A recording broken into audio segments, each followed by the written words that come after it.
はようございます。のぶです。今日は皆さんに需要があるかどうかは分かりませんが、リクエストいただいてたお洋服紹介をちょこっとだけ、本当にちょこっとだけやろうかなと思います。これは日常 Vlog の間のちょっとしたコマーシャル的なプチコーナーとして挟むので、興味のない方は全然飛ばしてください。これからいよいよ4月ということで、新社会人さんの参考にもなるようにオフィスコーデの紹介をやってみようかなと思います。では紹介していきます。まず私はユニクロのタックワイドパンツをすごく愛用してまして、紺と紺のストライプとグレーの3色を持ってます。個人的に黒より紺の方がこなれた印象が出るかなと思っているので、紺のズボンを2本持ってます。ちなみに今回はタックワイドパンツのみの着回しなんですけど、スカートだとユニクロとかグレールのタイトスカートを履くことが多いです。まず私がよく着ているトップスから紹介していくんですけど、リブ素材のニットは私は体のラインが程よく綺麗に見えてお気に入りなので、ユニクロと GU どっちも持ってます。春とか秋にちょうどいい暑さなので、会社以外でもよく着てるお洋服です。次はすいません、アイロンかけてなくて、シャツもユニクロと、GU それぞれ持ってます。で結構1枚でシャキッとした印象に見えるのと、上に羽織ったりとかもできるので、これもよく着回せるアイテムかなと思います。個人的に青とグレーの組み合わせって結構可愛いと思ってて、これは私の中で結構よく着るコーデです。次はブラウスなんですけど、すいません、これもアイロンかけてなくて本当にすいません。こういったデザイン性のあるブラウスは ZOZO で2000円から3000円くらいで買ってます。気に入ったデザインのものは2色持ってます。着てみるとこんな感じです。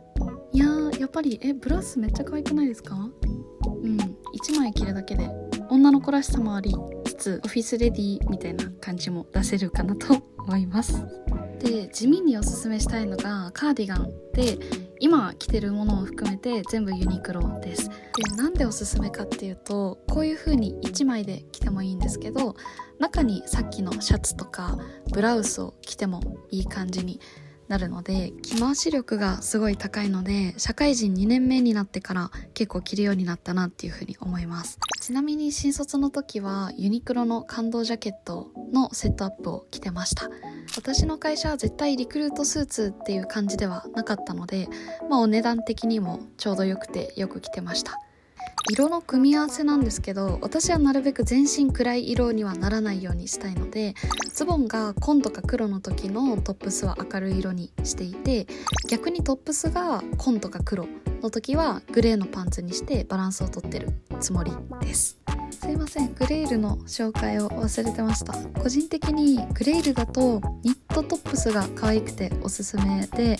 パンツとかスカートは試着ができないのでサイズが合うかどうかちょっと分かんなくて、仕事に着ていく用だとあまり持ってないんですけど、ニットトップスは可愛いのでよく着てます。はい、イエイ。ジャケットはさっきのユニクロのジャケットかザラとか H&M のものを着てます。で、ザラのジャケット可愛くておすすめなんですけど、ポケットがただの飾りで物を入れられないので、実用性で言うんだったらユニクロとかちゃんとしたスーツ屋さんで買うのがいいかなっていうふうに思ってます。でもめっちゃ可愛いです。あとはこういうカーディガンみたいなジャケットも女の子のオフィスコーデだと可愛くておすすめで、これはシーインで2000円くらいで買ったんですけど、めちゃめちゃ大当たりでした。春とかこれ着て会社行ってます。今回はほとんどユニクロのタックワイドパンツでの着回しだったんですけど、それ以外でもこういったセンタープレスが入ってるズボンだとすごい綺麗めな印象が出るのでよく履いてます。ちなみに今履いてるのはお母さんからのお下がりです。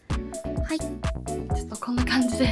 ドタバタなお洋服紹介だったんですけど、特に4月から新社会人になる方とかの参考になれば嬉しいです。はい、ではちょっと急いで準備して会社行ってきます。